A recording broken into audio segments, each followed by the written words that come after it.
Hello friends, in this video we see the biosynthesis of essential amino acids.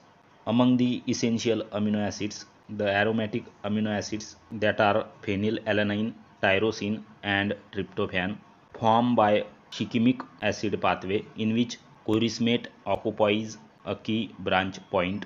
PRPP, that is phosphoribosyl pyrophosphate, is a precursor of tryptophan and histidine.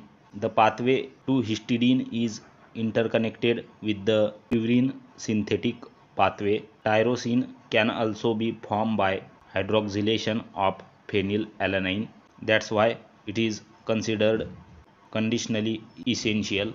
The pathway for other essential amino acids are complex. If you like the video, share with your friends and please do subscribe our YouTube channel. Hit the bell icon to get update of latest notification from our channel.